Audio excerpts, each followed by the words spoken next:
नमस्कार साथियों, स्वागत है आप सभी का आपके अपने YouTube channel GK by Shaurya में, जिसमें आज हम लोक सेवा आयोग तथा वित्त आयोग का अध्ययन करेंगे। तो चलिए दोस्तों शुरू करते हैं। सबसे पहला लोक सेवा आयोग एवं राज्य लोक सेवा आयोग।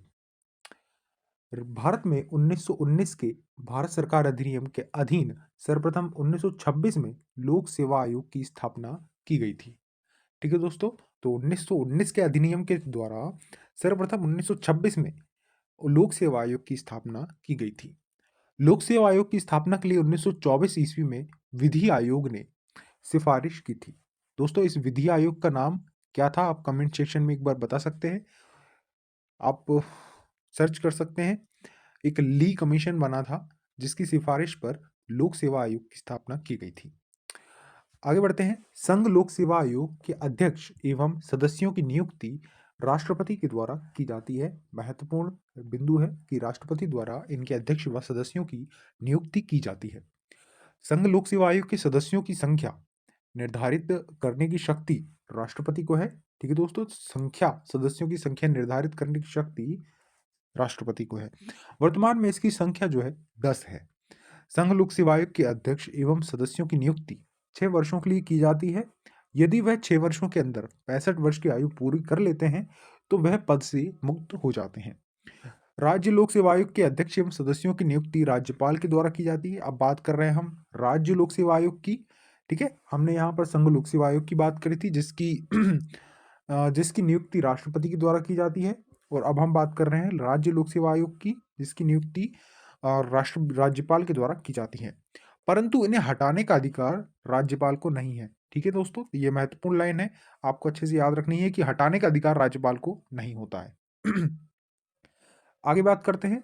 राज्य लोक सेवा आयोग के अध्यक्ष एवं सदस्यों का कार्यकाल 6 वर्ष तथा 62 वर्ष की उम्र तक होता है। इन दोनों में जो पहले पूरा हो जाता है उसी के तहत वे अवकाश ग्रहण करते हैं या पदमुक्त होते हैं, परंतु उन्हें कार्यकाल के बीच उच्चतम न्यायालय के प्रतिवेदन पर तथा कुछ निर्भरताओं के होने पर संविधान के अनुच्छेद 317 के तहत राष्ट्रपति हटा सकते हैं।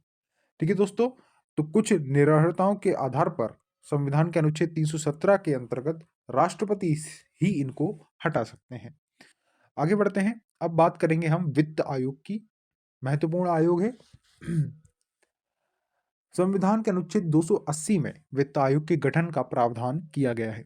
वित्त आयोग के गठन का अधिकार जो है राष्ट्रपति को दिया गया है एवं वित्त आयोग में राष्ट्रपति द्वारा एक अध्यक्ष एवं 4 अन्य सदस्य नियुक्त किए जाते हैं। ठीक है दोस्तों, तो इस प्रकार इसमें टोटल जो सदस्य हो जाते हैं इसमें 5 हो जाते हैं, तो 1 + 4।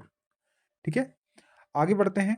भारतीय संविधान के अनुच्छेद 281 के तहत राष्ट्रपति वित्त आयोग की सिफारिशों को संसद के प्रत्येक सदन के समक्ष रखवाता है। ठीक है दोस्तों, महत्वपूर्ण है कि जो वित्त आयोग है, पहली बात तो संवैधानिक है क्योंकि इसका उल्लेख संविधान के अनुच्छेद 280 में मिलता है, और दूसरा 281 अनुच्छेद में मिलता है कि वित्त आयोग जो सिफारिश करते हैं, राष्ट्रपति उस सिफारिशों को संसद के प्रत्येक सदन के समक्ष रखवाते हैं। अगली लाइन है राज्य वित्त आयोग का गठन। ठीक है दोस्तों, यहां पर बात हो रही है राज्य वित्त आयोग की। इसका गठन भारतीय संविधान के अनुच्छेद 243 झा के द्वारा किया जाता है। झा अर्थात होता है आई। ठीक है, तो 243 आई। ठीक है, 243 आई है। ठीक है दोस्तों, आगे बढ़ते हैं। वित्त आयोग वित्तीय प्रशासन में पारदर्शिता सुनिश्चित करता है। अब बात करेंगे वित्त आयोग के प्रमुख कार्यों की। तो सबसे पहला कार्य है वित्त आयोग के द्वारा संघ एवं राज्यों के बीच करों की शुद्ध आगमों का वितरण। राज्यों के बीच ऐसे आगमों का आवंटन किया जाता है। वित्त आयोग भारत की संचित निधि में से राज्यों के राजस्व में सहायता अनुदान को शासित करने वाले सिद्धांतों के बारे में बताता है। राज्य वित्त आयोग द्वारा की गई सिफारिशों के आधार पर राज्य के नगरपालिकाओं एवं पंचायतों के संसाधनों की पूर्ति के लिए राज्य की संचित निधि के संवर्धन के लिए जरूरी उपाय करता है। राष्ट्रपति के द्वारा वित्त आयोग को सुदृढ़ वित्त के हित में निर्दिष्ट कोई अन्य विषय सौंपे जाने पर वित्त आयोग अपनी सलाह देता है। आगे बढ़ते हैं। अब बात करेंगे 15वें वित्त आयोग द्वारा प्रयुक्त हस्तांतरण सूत्र की। जो कि राज्यों को धन आवंटित करने के लिए है। ठीक है, तो इसके मापदंड क्या है तथा इसका प्रतिशत कितना है तथा इसकी कुछ टिप्पणियां पिछले वित्त आयोग की तुलना में। ठीक है, तो जनसंख्या 2011 मापदंड था, इसमें भार प्रतिशत था 15 तथा टिप्पणियों में क्या था, इस बार 1971 की आबादी का कोई भारांश नहीं है तथा समग्र जनसंख्या भारांश को भी 27.5% से घटाकर 15% कर दिया गया है। क्षेत्र की बात करें तो 15% इसका भारांश है, तो भारांश वही है। वन एवं परिस्थितिकी 10% तथा इसका भारांश बढ़ा दिया गया है। आय अंतर की बात करें अर्थात राज्यों की प्रति व्यक्ति आय के आधार पर कम पीसीआई वाले राज्यों को अधिक हस्तांतरण की बात करें, जिसमें 45% जो है इसका भार है तथा भारांश इसका कम कर दिया गया है 50 से 45। जनसांख्यिकीय प्रदर्शन की बात करें जो कि कुल प्रजनन दर के आधार पर है, जिसमें भार प्रतिशत है 12.5 तथा नया मापदंड आरंभ किया गया है। कर प्रयास की बात करें जिसमें 2.5% इसमें भार है तथा नया मापदंड आरंभ किया गया है। यह अंतिम बार 12वें वित्त आयोग द्वारा उपयोग किया गया था। नोट है कि पिछले वित्त आयोगों के विपरीत 15वां वित्त आयोग अनुशंसाएं करने के लिए 1971 की जनगणना के आंकड़ों की अपेक्षा 2011 जनगणना के आंकड़ों का उपयोग कर रहा है। आगे बढ़ते हैं। अब तक के गठित वित्त आयोगों की बात कर ले तो दोस्तों मैं आपको बता दूं, ये हर एग्जामों में पूछा जाता है कि किस वित्त आयोग के अध्यक्ष कौन थे तथा उसकी अवधि क्या थी या उसकी नियुक्ति वर्ष क्या थी। ठीक है दोस्तों, तो अच्छे से पढ़ना आप इसको, मैं एक बार और इसका रिवीजन करा लूंगा, तो आप इसको पढ़ लीजिए अच्छे से। ठीक है, तो पहला वित्त आयोग है, इसका नियुक्ति वर्ष 1951 तथा इसके अध्यक्ष केसी नियोगी तथा इसकी अवधि 1952 से 1957 रही थी। ठीक है दोस्तों, दूसरा वित्त आयोग 1956 में नियुक्त हुआ तथा इसके अध्यक्ष के संथानम थे। इसकी अवधि 1957 से 1962 रही थी। तीसरा वित्त आयोग 1960 में बना, इसके अध्यक्ष ए के चंदा थे तथा एक 1962 से 1966 इसकी अवधि थी। चौथा वित्त आयोग 1964 में डॉक्टर पीवी राजमन्नार की अध्यक्षता में गठित हुआ तथा 1966 से 1969 अवधि थी। फिर है पांचवा वित्त आयोग, इसका गठन 1968 ईस्वी में हुआ। इसके अध्यक्ष महावीर त्यागी थे तथा 1969 व 74 इसकी अवधि थी। अब छठवा है, छठवा वित्त आयोग, इसके अध्यक्ष जो थे, नहीं, इसका गठन जो है 1952 में हुआ तथा इसके अध्यक्ष पी ब्रह्मानंदम रेड्डी थे तथा इसका कार्यकाल अवधि 1974 से 1979 था। इसके बाद सातवां वित्त आयोग, इससे पहले हम शुरू के 6 वित्त आयोगों की बात कर लेते हैं। ठीक है, फिर से एक बार रिवीजन कर लेते हैं। जो पहला वित्त आयोग है उसका गठन 1951 में हुआ। ठीक है, इसके बाद हर 5 वर्ष में इनका गठन होता गया। ठीक है, तो 1951 में पहला गठित हुआ जिसके अध्यक्ष केसी नियोगी थे तथा 1952 से 1957 इसकी अवधि थी। अब दूसरा वित्त आयोग 1956 में आया तथा इसके अध्यक्ष के संथानम थे। ठीक है, तीसरा वित्त आयोग 1960 में आया तथा इसके अध्यक्ष ए के चंदा थे। चौथा वित्त आयोग 1964 में आया जिसके अध्यक्ष डॉक्टर पी वी राजमन्नार थी। पांचवा वित्त आयोग 1968 में आया जिसके अध्यक्ष महावीर त्यागी थे। और छठवां वित्त आयोग 1972 में आया जिसके अध्यक्ष पी ब्रह्मानंद रेड्डी थे। ठीक है दोस्तों, तो पहले सबसे पहले आयोग के नियोगी, ठीक है, फिर उसके बाद संथानम, फिर उसके बाद चंदा, उसके बाद राजमन्नार, फिर त्यागी, फिर रेड्डी। ठीक है, आगे बढ़ते हैं। अब बात करेंगे सातवें वित्त आयोग की, जिसके अध्यक्ष थे, नहीं, जिसकी स्थापना 1977 में जेपी सेलेट की अध्यक्षता में हुई थी तथा इसकी अवधि 1979 से 1984 थी। फिर है आठवां वित्त आयोग, जिसकी स्थापना 1982 में वाई पी चौहान की अध्यक्षता में हुई। 1985 से 1989 इसका कार्यकाल था। फिर नौवां वित्त आयोग, जिसकी नियुक्ति 1987 में एन के पी साल्वे की अध्यक्षता में हुई थी तथा 1989 से 95 इसका कार्यकाल था। फिर है 10वां वित्त आयोग, जिसकी नियुक्ति 1992 में केसी पंत की अध्यक्षता में हुई तथा 1995 से 2000 इसका कार्यकाल था। फिर है 11वां वित्त आयोग 1998 में प्रोफेसर ए एम खुसरो की अध्यक्षता में गठित हुआ तथा इसकी अवधि 2005 से 2010 रही थी। फिर है 12वां वित्त आयोग, जिसकी नियुक्ति 2003 में हुई तथा डॉक्टर सी रंगराजन की अध्यक्षता में यह गठित किया गया। 2005 से 2010 इसकी अवधि थी। ठीक है दोस्तों, आगे बढ़ते हैं। 13वां वित्त आयोग, इसकी नियुक्ति 2007 में हुई तथा डॉक्टर विजय एल केलकर इसके अध्यक्ष थे तथा 2010 से 2015 इसकी अवधि थी। अगला है 14वां वित्त आयोग, 2013 में गठित हुआ। वाई बी रेड्डी इसके अध्यक्ष थे तथा 2015 से 2020 इसका कार्यकाल था।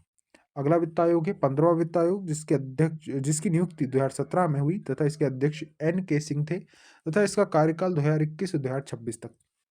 इसके बाद है अभी जो चल रहा है 16वां वित्त आयोग, जिसकी नियुक्ति 2023 में हुई तथा इसके अध्यक्ष अरविंद पनगड़िया हैं तथा इसका कार्यकाल 2026 से 2031 तक है। ठीक है दोस्तों, तो अब एक बार फिर बात कर लेते हैं 7वें से लेकर 16वें तक। तो 7वें वित्त आयोग के अध्यक्ष जेपी सेलट, 8वें वित्त आयोग के अध्यक्ष वाईपी चौहान, 9वें वित्त आयोग के अध्यक्ष एनकेपी साल्वे, 10वें 10वें के अध्यक्ष थे केसी पंत, 11वें के अध्यक्ष थे प्रोफेसर ए एम खुसरो, 12वें वित्त आयोग के अध्यक्ष डॉक्टर सिंह रंगराजन थे, जिसकी नियुक्ति 2003 में हुई थी। फिर 13वें वित्त आयोग के अध्यक्ष डॉक्टर विजय एल केलकर थे, जिसकी नियुक्ति 2007 में हुई थी। 14वां वित्त आयोग, इसके अध्यक्ष वाई बी रेड्डी थे, जिसकी नियुक्ति 2013 में हुई थी। फिर 15वां वित्त आयोग, इसके अध्यक्ष थे एन के सिंह, जिसकी नियुक्ति 2017 में हुई तथा 16वां वित्त आयोग अरविंद पड़गरिया की अध्यक्षता में गठित किया गया है, जिसकी नियुक्ति 2023 में हुई है। ठीक है दोस्तों, तो आपको अच्छे से याद रखना है। आप उल्टे क्रम में भी इसको याद रख सकते हैं, मतलब कि अभी पीछे से जो 4 गठित हुए हैं, 5 गठित हुए हैं, उनको तो आप याद ही रखना है। ठीक है। तो अभी अरविंद पनगड़िया हैं, इससे पहले एन के सिंह थे, उसके पहले वाई बी रेड्डी थे, उनके पहले केलकर थे, उनके पहले रंगराजन थे। ठीक है, उनके पहले खुसरो थे। ठीक है, तो इतने तो आपको याद रखने हैं शुरू से, मतलब स्टार्टिंग के कुछ, शुरू के 5 और लास्ट के कुछ 5, क्योंकि आ सकते हैं। ठीक है दोस्तों, तो ये रहा हमारा वित्त आयोग। अब हम पढ़ेंगे वस्तु एवं सेवा कर परिषद।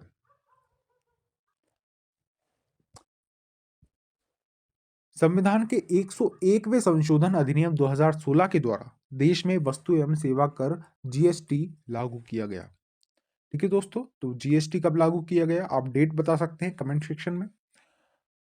वस्तु एवं सेवा कर को सुगमता से प्रशासित करने के लिए केंद्र एवं राज्यों के बीच समन्वय एवं सहयोग के संशोधन के अंतर्गत वस्तु एवं सेवा कर परिषद को स्थापना का प्रावधान किया गया। इसके लिए संविधान में एक नया अनुच्छेद 279 ए जोड़ा गया। ठीक है, एक नया अनुच्छेद 279 ए जोड़ा गया। यह अनुच्छेद राष्ट्रपति को जीएसटी परिषद की स्थापना करने की शक्ति प्रदान करता है। ठीक है दोस्तों, तो जीएसटी परिषद की स्थापना शक्ति किसके हाथ में है, राष्ट्रपति के हाथ में है। फिर 15 सितंबर 2016 को जारी राष्ट्रपति के आदेश द्वारा जीएसटी परिषद की स्थापना हुई थी। ठीक है दोस्तों, तो जीएसटी परिषद की जो स्थापना हुई है किसके आदेश से हुई है, राष्ट्रपति के आदेश से। और कब हुई है, 15 सितंबर 2016 को। परिषद का सचिवालय दिल्ली में स्थित है।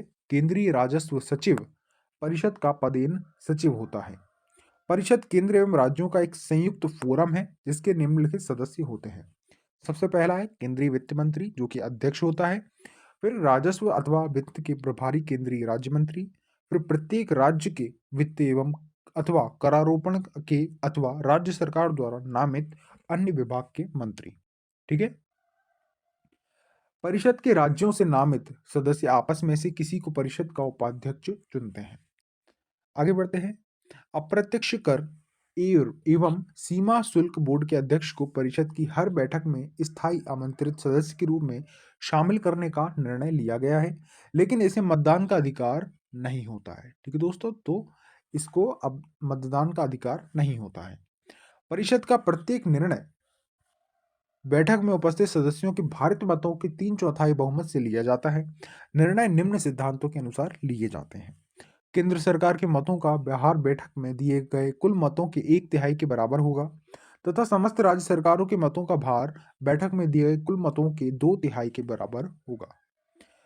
परिषद के किसी कार्यवाही को निम्नलिखित आधारों पर अमान्य नहीं किया जा सकता। पहला तो यह है कि परिषद के संविधान में कोई रिक्त अथवा दोष होने पर, अथवा परिषद की कोई प्रक्रियागत अनियमितता जिससे मामले की योग्यता प्रभावित न होती हो। अगला है अनुच्छेद 279 ए 4 के मुताबिक जीएसटी परिषद का एक कार्य केंद्र और राज्यों को महत्वपूर्ण मामलों पर सिफारिश करना है। जैसे केंद्र, राज्य और स्थानीय सरकारों के कर, उपकर और अधिभार को जीएसटी में शामिल किया जाएगा। उत्पाद एवं सेवाएं या तो जीएसटी योग्य हैं या जीएसटी युक्त हैं। न्यूनतम टर्नओवर राशि जिसके नीचे वस्तुएं एवं सेवाएं जीएसटी छूट के अधीन हैं। प्राकृतिक आपदा या आपदा के दौरान अधिक धन जुटाने के लिए पूर्व निर्धारित समय अवधि के लिए एक विशेष दर। कीमतों में जीएसटी बैंड और न्यूनतम कीमतें शामिल हैं। अब है नोट कि परिषद 5 साल की अवधि के लिए जीएसटी लागू होने के कारण राज्यों को हुई क्षति की पूर्ति के लिए अनुशंसा करेगा। इसी अनुशंसा के आधार पर संसद क्षतिपूर्ति का निर्धारण करती है। ठीक है दोस्तों, तो ये रहा हमारा वस्तु एवं सेवा कर परिषद। ध्यान से आप पढ़िएगा और बार बार इसका रिवीजन करिएगा। तो मिलते हैं अगली वीडियो में। तब तक के लिए आप पढ़ाई कीजिए अच्छे से और हमारी वीडियो को लाइक कीजिए तथा चैनल को सब्सक्राइब कीजिए।